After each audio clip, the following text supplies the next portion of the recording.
We gather here today on the 10th of Muharram to remember the sacrifices that Imam Husayn radiallahu ta'ala anhu made on this night, on this day. I said Ihdina as-sirata al-mustaqim at the start of my speech. The reason for that is that this Waqia Karbala and this issue of Karbala is very tender and has become very tender. You can go either way. A lot of people have been misled by this because they don't understand this, or because they have bugs in their heart for the Ahlul Bayt. So that's why when we discuss Muharram and we discuss the Waqia of Karbala, we ask Allah Ta'ala to keep us on the straight path, keep us on the path of the Ahlul Sunnah wal Jamaat, which respects and honors the Ahlul Bayt and respects and honors the Sahaba Ikram as well. And that's our Aqidah, and today we'll go through that. Ibn Officer told me before this speech to focus on two things, because before you come to a gathering you should ask what do people need. You need to give people what they need, not what you want to give them. Because when you rise from this gathering, you need to take something away. Gathering for the remembrance of Allah Ta'ala is blessed. The Prophet ﷺ said that these angels of Allah Ta'ala who gather, travel around the world and they look for gatherings of zikr. And when they find them, they sit within them. They cover the gathering with their wings. And then whenever they do dua, they say Ameen. And then they go back to Allah Ta'ala and give testimony to Allah Ta'ala that my people have gathered for your zikr. And the zikr of Allah Ta'ala doesn't just mean sitting here doing Allahu or reciting that. It's anything that gets you close to Allah Ta'ala. So really reciting a naat, doing the tilawat of the Quran Pak, or remembering these waqiyat, they bring us closer to Allah Ta'ala. So the Prophet ﷺ also said that no gathering of zikr takes place except that when people rise, they are forgiven. But the gathering of zikr actually changes your state. You come to this gathering sinners, but when you rise from this gathering, you rise forgiven. So this gathering must change you. So that's why we must take something away from this. And these gatherings are so blessed, and this famous hadith which you mentioned in all the books of Sahih. It says that a person comes, when the angels go back to Allah Ta'ala, they say that Allah Ta'ala said, I've forgiven the whole gathering. And then the angel said there was somebody there who didn't want to be part of the gathering. He came for some other reason, but just sat at the back with them. And Allah Ta'ala said, I forgive that person as well, because he's sitting with such a blessed company that they are forgiven as well. So these gatherings that we come to, they should change us. We must take something back. So Qibla Abasab told us me that people want to know what was the Waqia of Karbala, what was the story of Karbala, why did Karbala take place, and why is such an important part in Islam. A lot of people misguide you and say that a battle took place on the day of Karbala. No battle took place. That's why we don't say it's Karbala, we say it's a tragedy of Karbala, we say it's Waqia Karbala. We never say Jangi Karbala. We never say Battle of Karbala. Because a battle takes place between two armies. There weren't two armies here. On one side you had the army of Yazid, and some said there were 20,000 soldiers. Not people, soldiers. And on this side you had Imam Husayn radiallahu ta'ala with his family, with a few helpers, with his 6-month-old child, with his children, with his nephews. And they didn't come out to battle. So this wasn't a battle, this was a massacre. This was a tragedy. And the other thing I wanted to mention was, why is the Ahlul Bayt so important in Islam?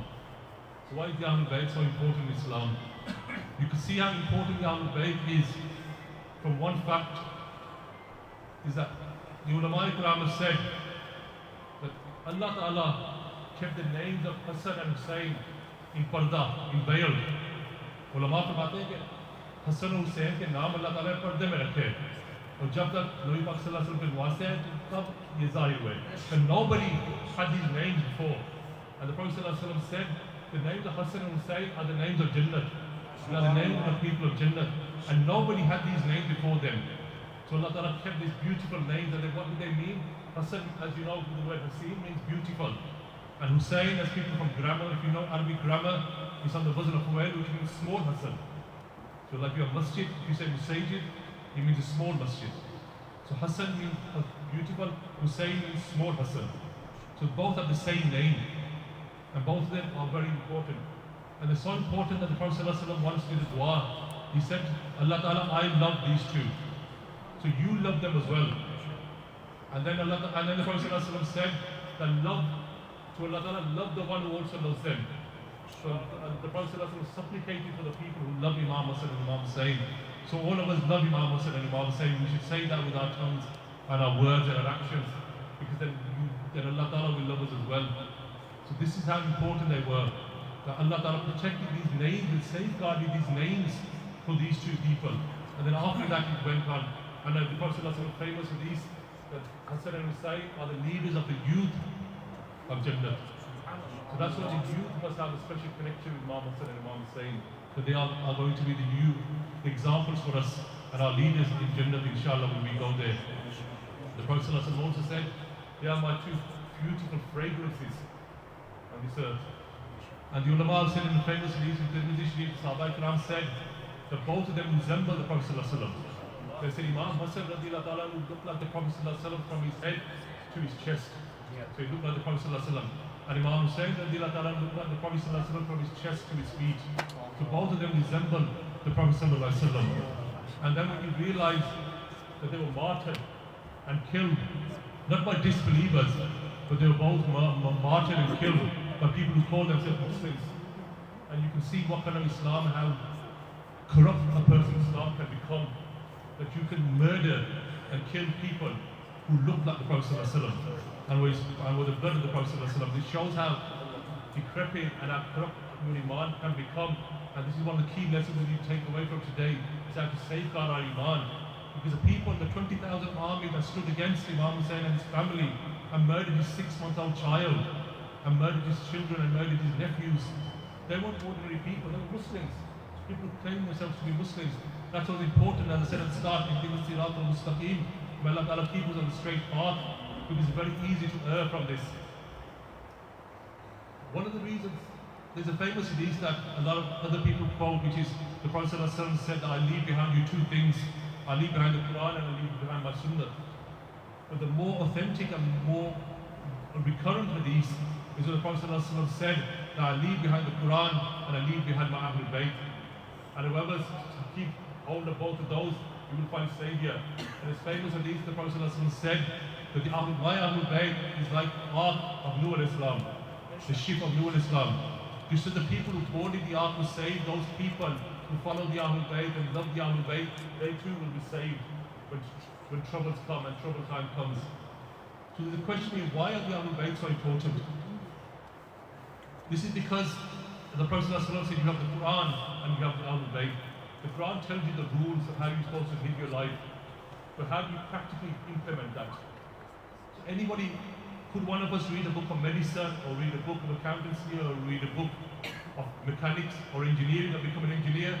You can't just by reading, you need to do practical, and you need somebody to demonstrate that to you, and you show that. And this is where the Ahlul Bayt come into it, and as soon as the Prophet comes into it, because the Prophet put it into implementation. However, the Prophet had mercy for us. So many things the Prophet didn't make compulsory upon us. For example, the Prophet said, if I wanted, I could have told you to delay the Isha to midnight, but I knew you would find that hard. So he gave us mercy for that. He also said that if I wanted to make miswak fun with every namaz, that you should use the miswak with every namaz, but I knew that would be hard for you, so I kept that away from you. So you have many examples of this. And the Prophet said that if I said the Hajj was compulsory every year, Hajj would have become compulsory upon you every year. And you can imagine now how hard that would be for people. However, so he didn't want to impose that on the people, but he had a different set of standards for his own family. So there's something called fatwa, which is a ruling that you must do. But then there's something above that which is called taqwa, that you do extra, you do more. They're not compulsory upon you, but you do them because you know they get you closer to Allah Ta'ala and they are better for you. So you don't just do the bare minimum, which is a fard, but you do extra. And that's where the Ahlul Bayt come in. Because the Prophet had a high standard for the Ahlul Bayt. So we can see that, and you can see what the spirit of Islam should be. So the rules are different. What's the spirit behind those rules? For example, there's nothing wrong with being rich. There's nothing wrong with having money. But the Prophet didn't want money. And they lived a life of poverty and lived a simple life. Jibreel al-Amin came to the Prophet and said, if you want, I could turn these mountains into gold. And wherever you go, these mountains of gold will travel with you. But he said, I don't want that. And he said, and he should make dua that on the day of judgment, raise me with the poor people. Because the Prophet ﷺ said on the day of judgment, the rich people, the poor people will go to Jannah 50,000 years before the rich will. The poor will go 50,000 years before the rich will, because the rich will be sitting there giving account. The Prophet ﷺ always wanted to be the poor people. But there's nothing wrong with having expensive things, rich things. If you earn them halal, you can spend them away. But he didn't want that for his own family. There's a famous incident in Sahih Bukhari where the Prophet ﷺ went to the house of Sayyidah Fatima radiallahu ta'ala anha, and he went to the door, but he didn't go inside and went back home. So when they realized Sayyidah Fatima and Hazrat Ali radiallahu ta'ala anhu, that the Prophet ﷺ went back, so they went to find out. So Sayyidina Ali radiallahu ta'ala anhu went and asked the Prophet ﷺ, why did you not come inside the house? Why did you go back? The Prophet ﷺ said that when I came to the house, I saw this curtain of expensive material hanging in the house. And this is not befitting the daughter of the Prophet ﷺ. So I came back. So tell Sayyidina Fatima, he told Sayyidina Ali to tell Sayyidina Fatima radiallahu ta'ala anha to give that to such and such a person. Give it away, gift it away. But these things don't befit us. It doesn't befit the Ahlul Bayt. So the Prophet ﷺ said, give it away to such a person. So which shows it's allowed. It's allowed for Muslims. But he didn't want his family to have that. And the Prophet ﷺ is telling us that these things are not for the Ahlul Bayt. And he's giving us a signal that these things are not for us as well. And there's another famous hadith that people don't realize in Sahih Bukhari. One of the things I'm working on as a project is to go through Sahih Bukhari and make that an easy for everybody, because other people claim Sahih Bukhari, but Sahih Bukhari is a fully Sunni book. And there's so many hadiths in there that we don't know about, that people have hidden, so we'll bring those out inshallah. The Prophet ﷺ, it says in the hadith in Sahih Bukhari, the Prophet ﷺ would never eat anything until he knew what it was. So that's an important lesson for us. Don't just turn up anywhere and start eating anything. Find out what it was. So somebody from Najd, a lady had come from Najd and had bought a lizard, a type of lizard, and they cooked it to eat, and they put it in front of the Prophet ﷺ. And the Prophet ﷺ saw it, and he was about to take it, and then they told the Prophet ﷺ that this is a type of lizard from Najd, which is a different province. And the Prophet ﷺ was there with the Prophet Hijaz. Then the Prophet ﷺ took his hand away, took his hand back and didn't take it. And the Sahaba Ikram who were with him asked, is this haram? Is it haram? The Prophet ﷺ said, no, it's not haram. But I don't eat food that's not from my area. The Prophet ﷺ said, I do not eat food that is not from my land. So he didn't eat it, but the Sahaba Ikram ate it similarly. So they were allowed to eat it because it was halal. But the Prophet ﷺ was not to eat food from different lands. And this is an important lesson for us when we go and try all these different types of foods. And Qibla Hafsa will know that our elders said that you should never eat anything bare Muslim. Never eat anything which is out of season. And this tells you because the season, the environment has an impact on you as well in that food. And similarly, if you eat food that's not from your own area, it might not agree with you, it might not be good for you. So that's what the Prophet ﷺ said, I do not eat food from other people's lands. I only eat food from my own land. So this tells you an important lesson. But it shows that the Prophet ﷺ had a high standard than what would be Sharia and what would be needed. And he did this with the Sahaba Ikram. And as you know, you don't need to stand every night in Ramadan Sharif. You don't need to. You just need to read your Isha namaz, read your Tarawih namaz, and then you go to sleep, and then you can read your, and then wake up Fajr namaz. But the Prophet ﷺ famous hadith Bukhari Sharif, where he should keep the family awake. And he should say the Prophet ﷺ, especially the last 10 nights of Laylatul Qadr of Ramadan, would awaken his family and keep them awake during those nights and tell them to pray. So although you don't need to pray, the Prophet ﷺ has given us a signal that you should spend that night. And how do we know that? We know that through the action of the Ahlul Bayt and what he did with the Ahlul Bayt. Because a person can say different things to his family and a higher standard which you can't say to other people. And also all the rules about family matters and all the things that happen behind closed doors. How do we know about those if we didn't have the Ahlul Bayt?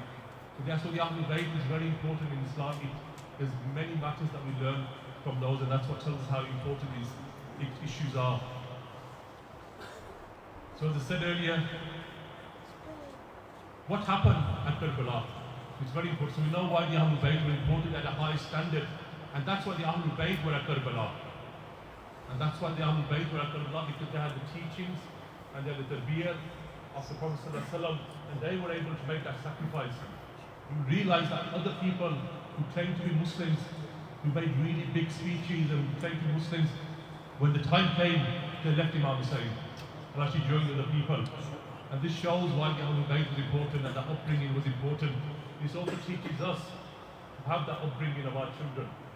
It is important that we act as examples, and we also be tough on our children as well, because that's what will make them stronger in their Iman and stronger in that. That's what the Prophet ﷺ loved his children.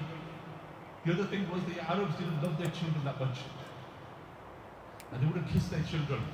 A man came from a Bedouin, came to the Prophet ﷺ, and he saw the Prophet ﷺ kissing Imam Husayn, and he said, "Do you kiss your children?" And the Prophet ﷺ said, "Do you kiss your children? Because we don't kiss our children." And the Prophet ﷺ said, "What can I do if Allah Ta'ala has made your heart hard, given your heart hard?" So he's teaching people how you deal with your family. And the Prophet ﷺ said, "I am the best with my family." And the Prophet ﷺ said, "The best amongst you is the one who's going to be best with his family as well." We see that. So what happened at Karbala, which is important for us to understand, is that after the Prophet ﷺ passed away, do you know which year the Prophet ﷺ passed away? Passed away in the year 10 of after migration, the year 10 of Hijrah. So after that, every nation needs a leader. You can't have a nation without a leader, would fall apart. So every nation needs a leader. So who became the first Khalifa? And there can't be any prophet after the Prophet ﷺ. So that's why you had a Khalifa or a deputy. So who was the first Khalifa of Islam? People know that? Sayyidina Abu Bakr Siddiq radiallahu ta'ala anhu. And Sayyidina Abu Bakr Siddiq passed away in which year? Year 13. So Sayyidina Abu Bakr Siddiq ruled for, Khilafat was only for 2.5 years. Then who became the Khalifa of Islam after that? Sayyidina Umar Farooq radiallahu ta'ala anhu. And the Prophet ﷺ said that wherever Sayyidina Umar Farooq radiallahu anhu travels, the devil runs away from that area. And the Prophet ﷺ said that if there was going to be a prophet after me, it would have been Sayyidina Umar Farooq radiallahu ta'ala anhu. This is the rank of Sayyidina Umar Farooq radiallahu ta'ala anhu. So his rule lasted for 10 years. So Sayyidina Umar Farooq radiallahu ta'ala anhu passed away in the year 23 of Hijrah. So year 23 they passed away. Who became the Khalifa after that? Sayyidina Usman Ghani radiallahu ta'ala anhu. So they were from the Banu Umayyah tribe. So remember that they were from the Banu Umayyah tribe. And the Banu Umayyah tribe was a really political and a really strong tribe. A lot of great and strong people, and Sahaba Ikram were from them as well. You see that Abu Sufyan radiallahu ta'ala anhu was from there. Amir Muawiyah radiallahu ta'ala anhu was from the Banu Umayyah tribe. So they're really strong, fighting, fierce, political, wealthy tribe, and lots of people in that tribe. And Sayyidina Usman Ghani's rule, Khilafat, was the longest. Does anyone know how long it was? It was 12 years. So it was 12 years. So year 35, Sayyidina Usman Ghani was martyred. And then who became Khalifa after that? Sayyidina Ali radiallahu ta'ala anhu. And their Khilafat lasted for 4 years. So to the year, 5 years to the year 40 Hijri. So Sayyidina Umar Farooq, Sayyidina Usman Ghani, and Sayyidina Ali Karamallah Kareem, they were all killed and martyred. So this is the important thing to remember, they were martyred, not by foreign people, but by their own people, or people who pretended to be Muslims, so they were martyred. Then after Sayyidina Ali radiallahu ta'ala, who became the Khalifa, who Sayyidina Imam Husayn for about 6 months. And then Sayyidina Imam Husayn then gave it up and made a deal with Sayyidina Amir Muawiyah radiallahu ta'ala, and he became the Khalifa after that. Sayyidina Imam Husayn stepped back. And this is mentioned in Sahih Bukhari. Before even this happened in the lifetime of the Prophet ﷺ said, "This my son," referring to Imam Husayn, said that he will reconcile two groups of Muslims when they will be fighting. So the people of Iraq wanted Imam Husayn to be the Khalifa. The Banu Umayyah wanted Amir Muawiyah to be the Khalifa. And it was near that a battle was about to happen between the two. The two big groups of Muslims were about to fight each other. And you can imagine the tragedy that would have happened. Thousands of Muslims would have been killed. And at that time, Imam Husayn had a strong army as well with him. And he could have fought. So anyone who says Imam Husayn compromised because he was weak are wrong. He compromised because he didn't want bloodshed in the ummah of the Prophet ﷺ. And also Amir Muawiyah was a companion of the Prophet ﷺ. That's why in all these incidents where we talk about the Waqia Karbala, we say bad things about Yazid because he was bad. And that's because the ulama ikram said that. We'll come on to that later on. But we do not say anything bad about Amir Muawiyah. We do not say anything bad about Amir Muawiyah. I'll come on to that why. And it's important to understand why.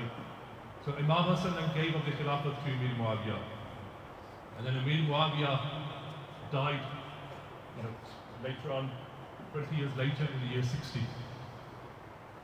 Yeah, in the year 60. So Amir Muawiyah died in the year 60. We'll come on to that later on. So Amir Muawiyah, so you see that they were martyred, and then the Khilafat lasted. That's what we say, the true Khilafat only lasted for 30 years, and it ended when Imam Husayn gave it up to Amir Muawiyah. So the true Khilafat lasted for 30 years, and ended in the year 40. So we say there were 4 Khalifas, or we say there were 5 Khalifas. We add Imam Husayn, which that was only for 6 months. So you must remember that Sayyidina Ali Karamullah Kareem's power base was in Kufa. So when they became the Khalifa, they moved to Kufa, which is in Iraq, in South Iraq, and made that the capital. And then they were martyred in that.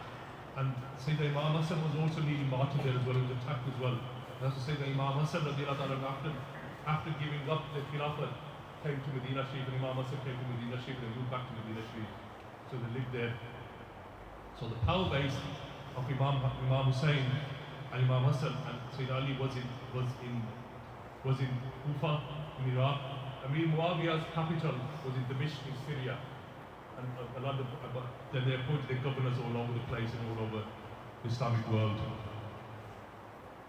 So by this time, remember, Islam expanded. And Islam covered, especially during the rule of Umar Farooq radiallahu anhu, Islam expanded. Egypt was part of it, Persia was part of it, Iraq was part of it, Syria was part of the Islamic world. So as Islam expanded, different types of people came in, and different mentalities came in. And not everybody's iman or taqwa is as strong as the early pious Muslims. So as with any gathering, as you get a bigger gathering, different types of people come into it. And the different agendas come into it, different issues come into it, and they all came into that. Just like, for example, if you come to the mosque, if you come to Fajr Namaz, you will see just a few people here. But for those few people will be solid in their imams, will be really on the same wavelength, and will understand it. But then if you come on Eid Namaz, where you have massive gathering, you have different types of people. On the day of Eid Namaz, you have people who barely read Namaz, you have people who don't even know how to read Namaz, but they come to the Eid Namaz because they are Muslims. So you see, the bigger the gathering, the different types of different mentalities of people come into the gathering. And similarly, as Islam expanded, different types of people came into that, different mentalities came into that, and controlling that became difficult. And that's why, to understand what happened, and that's why when this happened, they needed to understand the Waqia of Karbala. You need to understand politics as well. You need to understand what a ruler has to think about when he's ruling. Sometimes we sit here and criticize our leaders, we criticize our councillors, or you criticize the ulama ikram, the imams of the mosque, you criticize the prime ministers, but you don't really know what's going through their minds. You don't see half the things that they need to think about. So Sayyidina Amir Muawiyah was in the mission. So Sayyidina Amir Muawiyah now knows he's about to die. So we'll come to the years 59, years 60 of Hijrah. So Amir Muawiyah knows now he's about to die. He now knows that the Banu Umayyah, his tribe, won't accept anybody else. Because this is a really strong tribe, these are people who are really into politics, really into fighting, and they're really proud of who they are as a tribe. So he knows that they won't accept anybody outside the Banu Umayyah. So he knows that if somebody else becomes Khalifa, and he knows that there's still Sahaba Ikram in Medina Sharif, in Makkah Sharif, so Imam Husayn is there, if the Umar is there, lots of other pious people are there who are more worthy of becoming rulers. But the thing that they didn't have was the support of the Banu Umayyah. They didn't have the support of the powerful people. And he knew that they would never support anybody else outside their own tribe. So he had a predicament now. If he left it as it was, a war would break out. As you see in countries, the succession battle happens. So this is why if you go through history of politics, it says the first job of the king is to have a son. That's the first thing they do, is to have a son. And sometimes they have a spare as well, so that's why they always have 2 sons. Because then the line of succession is guaranteed. And when the line of succession is guaranteed, the people rally behind it. Where countries a nation didn't have a ruler, natural ruler, they let it be fighting because everybody would then claim, I want to be the ruler, I want to be the ruler. So for example, we know here in the mosque, for example, take a small example, that Imam Sahib will lead the namaz. But if Imam Sahib isn't here, and everybody agrees when Imam Sahib's here, everybody agrees with namaz, there's no issue, everyone's happy. But when Imam Sahib isn't here, then you may have 2 or 3 different people asking to become Imam. And then you lead to arguments and conflicts. So similarly, Amir Muawiyah knew that there would be conflict. That's why he chose and said that my son Yazid should become the Khalifa after that. And then he asked people to take Bayt on him, to pledge allegiance to Yazid, so that at least in his lifetime, he can guarantee that after he passes away, there won't be another battle. There won't be arguments and there won't be battles that Muslims will then be killed. And because he knew that the Banu Umayyah would then support Yazid because he's one of them, and he's also the son of Amir Muawiyah, which is a leading family within that.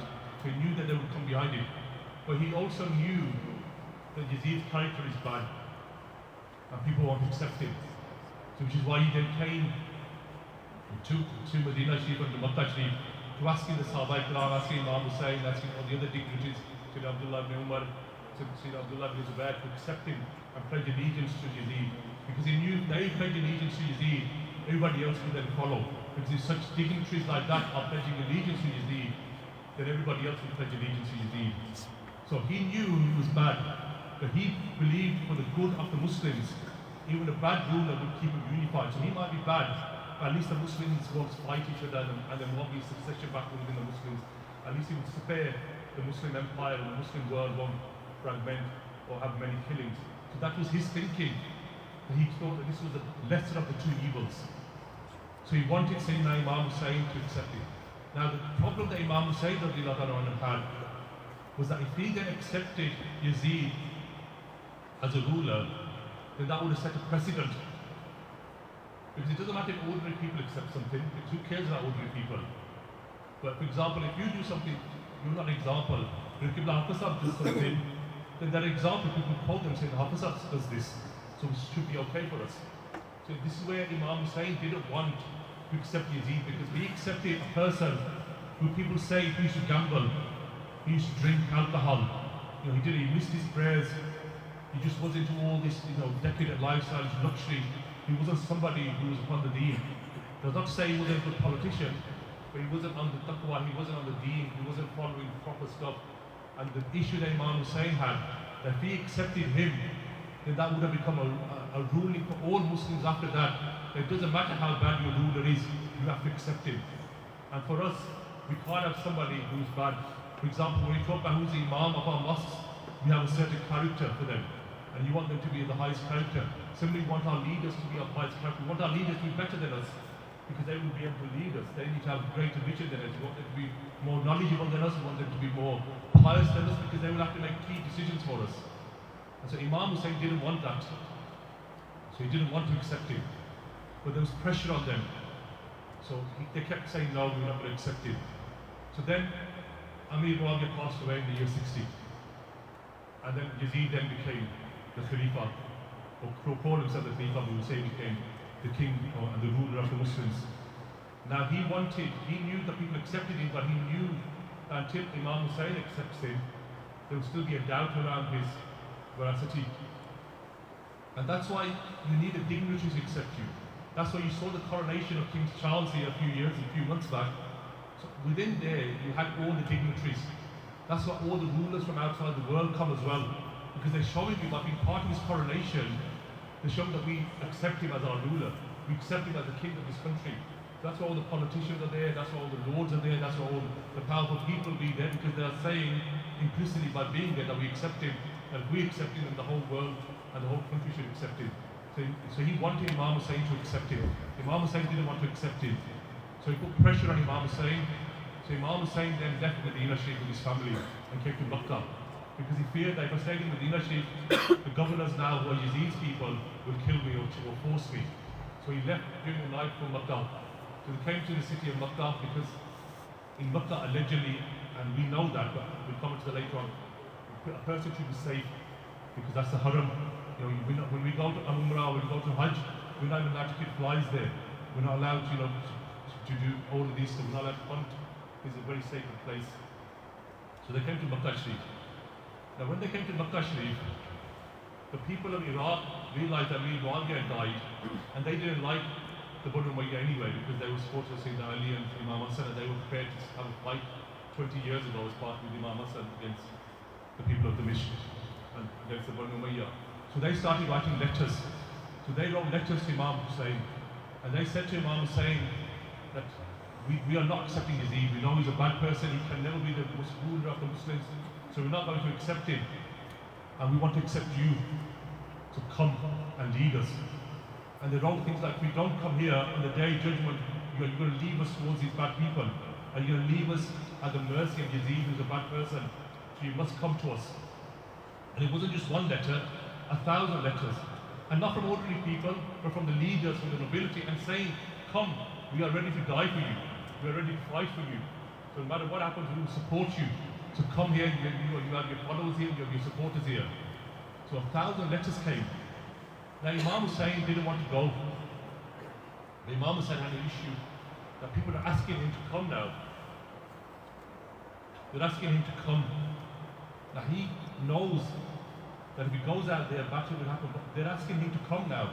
Now Sharia says that now if you want the ability to do something, you must do it, because those people are saying on the day of judgment, we will stand before Allah Ta'ala and say you never came to help us, you never came to save us.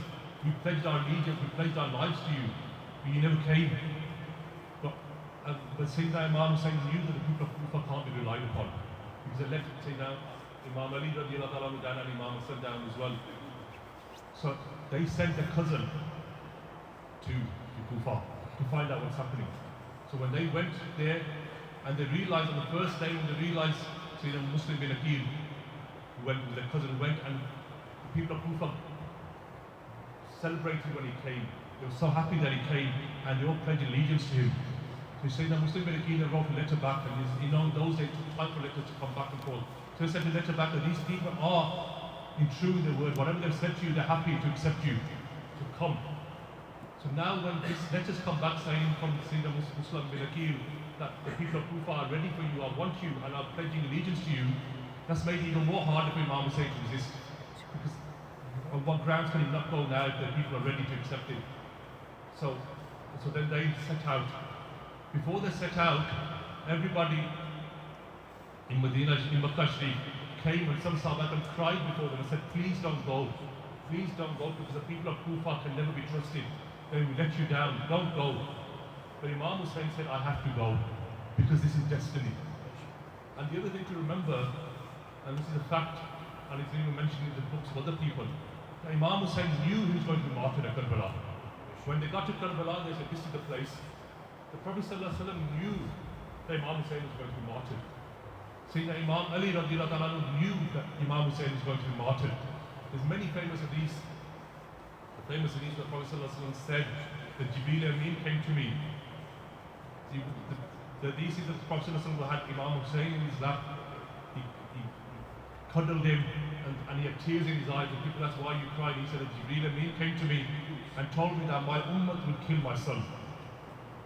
And he brought me the land, the dust of that place.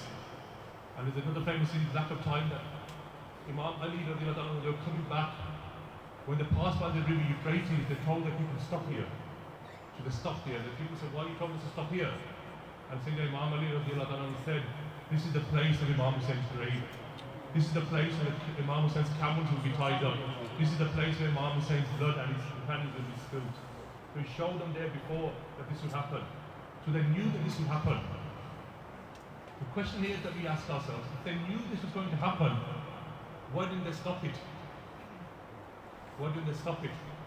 Or why didn't they even make dua to Allah Ta'ala, saying, Ya Allah, save Imam Husayn from this tragedy, save him from this murder? They didn't. They let it happen because it was Allah's decree. And you can see the resemblance. This is 10th of Muharram. Exactly 1 month ago, what did we have? We had 10th of Zulhijjah, where we were remembering the sacrifice of Ibrahim al-Islam and Ismail al-Islam. Saying that Ismail al-Islam, and the Prophet ﷺ used to take fakhr, used to be proud that he's a descendant of Ismail al-Islam. And what did Ismail al-Islam do? He was prepared to die in the path of Allah Ta'ala. When he asked his father, are you about to sacrifice me? Why? Is this what Allah Ta'ala wanted? And And when Ibrahim al-Islam said, he said, Ismail al-Islam, yes, this is what Allah Ta'ala wanted. Then Ismail al-Islam said, I am ready for this. He was prepared to die, prepared to sacrifice himself, because that was Allah Ta'ala's will. And this is why Imam Husayn and the Prophet ﷺ knew this was Allah Ta'ala's will. There's greater wisdom in this, and they're prepared to sacrifice themselves as well. That's what exactly, if you look at how things have been arranged exactly 1 month after that. So once we remind ourselves of the sacrifice of Ismail al-Islam, then you remind yourself of the sacrifice that Sayyidina Imam Husayn made as well. But just as Sayyidina Ismail al-Islam was about to allow himself to be sacrificed in the name of Allah Ta'ala, Imam Husayn did this as well. And also, it reminds you that this life, they were prepared to be sacrificed. It was sad. And some people have said that the Prophet ﷺ didn't cry because over Imam Husayn, because in that hadith the Prophet ﷺ said, my ummah will kill him. He cried over the state of the ummah. He should cry over the state of the ummah. And the Prophet ﷺ in the famously said, I don't worry that you will become mushrik again. I don't worry that you will commit shirk. I worry that you will give the deen up for the dunya. And he knew that the ummah, even just 50 years afterwards of his passing away, will become so corrupt that they will sacrifice and kill the son of the Prophet ﷺ for their own benefits. So that's what they prepared. The Prophet ﷺ knew, and through the Bayt, this life is not for ease, it's not for comfort. The Prophet ﷺ said that this life is like a prison for a believer, and we will get freedom when we go to the other world. This life is supposed to be hard for us. There's a famous hadith that on the day of judgment, the Ahlul Bala, the people who had musibat, the people who had issues, had troubles on this dunya, they will go to paradise without much accountability, because all the musibat and the hardship they had on this earth will lead to the forgiveness of their sins. And the people, he says in the famous hadith, that the people, when they see the Ahlul Bala, the people of musibat go to paradise, and them still standing there being counted, they will say, if only we could go back to the dunya, we would cut ourselves up, our whole bodies into pieces, so we could have the pain of the dunya and not have the pain of the akhirah. So the pain of the dunya is actually a good sign for us, because we're not here in this life to enjoy. And the other thing is, everybody's going to die. We're all going to die. So what better way to die than to die on the battlefield, or to die in the path of Allah Ta'ala? And we're all going to die. And this is something that, there's another famous hadith which says, Sultan Bahur Rahmatullah mentioned, they said that, everybody's going to burn in fire. Masla ye hai ki aapne jahannam ki aag mein jalna hai ya ishq ki aag mein jalna hai. Are you going to die in the aag of ishq? So we're all going to have a fire. You can either have the fire of hell, or the fire in this world of ishq in your heart, that burning of that emotion to do something. So you won't want to escape that. Similarly, you'll have troubles. You'll either have troubles on the day of judgment, or you can have troubles today. And that's why it's said that people who get ill towards the end of their life, that actually expunges their sins, so that it washes their sins away towards the end. So this is why hardship isn't a wrong thing. And we also say that all through this, even though Imam Husayn was martyred and killed, Imam Husayn was a victor. Islam was a victor. It shows that our criteria of success isn't here. Again, people who understand business, when you do cost-benefit analysis, when you do your profit and loss, you do it over time frame. So you say, over 1 year I made a profit, or over 1 year I made a loss, or you have a 10-year business plan, or you have a 20-year business plan, whether I make a loss. The people of the dunya, they will see their life based on the comforts that they had in this dunya, and the success in this dunya. But for Muslims, our time frame is akhirat. So we will say, are we successful not just in dunya, but are we successful in akhirat? And the akhirat is eternal. This is only 60, 70 years, 80 years, it's nothing. So when we say, are we successful, we don't say we're successful here. We want to say person is successful, they're successful in the akhirat. So we do that. That's why losing a battle here isn't the end of it. If you lose a battle here, when you win that greater battle, then you're a victor. So coming back to it, Mark is here. 2-3 minutes. So Imam Husayn then left because they had the letters. So when they went towards Kufa, Yazid realized that Imam Husayn was coming towards Kufa, so he sent strong generals and strong people who were really ruthless. And they went and scared the people of Kufa and said that if you don't follow us, we'll kill you all. And they would have killed them all because they were really ruthless. Now the people, they feared for themselves. They feared that if we went against Yazid now, his army would come and kill us, and kill all our families. So then they sided with Yazid. So as Imam Husayn was coming up towards Kufa, they stopped him on the way. And the reason they stopped him because they didn't want him to enter the city, because once you enter the city, then more people would join him. And it could have been dangerous from a physical point of view, so they wanted to capture him outside the city. So this is why they stopped him at Karbala. And at Karbala they said to them, accept Yazid. He said, I'm not accepting Yazid. And said, if you don't accept Yazid, we'll kill you. They then stopped their water, and the famous incident, which is why the family of the Prophet ﷺ of Imam Husayn was thirsty. They stopped them from water because they wanted to put pressure on them to stop, to force them, but they still didn't accept. And I said, if you don't accept, we'll kill you. So Imam Husayn gave a really strong speech. And because what Yazid did cleverly was that he didn't bring an army from Dimashq or from Sham or the Banu Umayyah. He took the people of Kufa against symbolism. He took the people of Kufa to attack Imam Husayn. This very same people that wrote letters to Imam Husayn a few days ago, he took them same people to attack Imam Husayn. And Imam Husayn stood there and said, did you not call me here? Did you not write these letters? And he took those letters out and he brought them with him. And he put them on the floor and read the names out and said, did you not say this to me? That you were going to die for me? And those people hung their heads in shame. Because it showed that they sold out, that for the benefit of this dunya, to save their dunya, they were prepared to sacrifice and martyr the son of Prophet ﷺ. And then, as you know, then the army attacked them and they were all martyred. And Imam Husayn was martyred and his children were martyred, and all the Karbala and the Shuhada of Karbala were martyred at that time. So you see, Imam Husayn wasn't prepared to give Yazid allegiance, because if he'd have done that, then all rulers and all tribes would have said that you've done this. He also showed to us that nobody's blood or nobody is so pure that they can't sacrifice themselves for Islam. So when you see ulama, when you see mashayikh saying, I'm too high up, I'm too holy to do this, I'm too holy to do that. If Imam Husayn can go to the battlefield and sacrifice himself, well, who are we? It also shows that the higher rank you have, the more responsibility you have. You can't just say that I'm a Sahibzada, I'm a Pir, I'm an ulama, I don't need to do this. You should be at the forefront. You should be leading the community. And this is the message that Imam Husayn left us with. So may Allah Ta'ala give us a love of the Ahlul Bayt in our heart and remember the true message of Karbala. May Allah Ta'ala accept everything that was shared by Hazrat Maulana.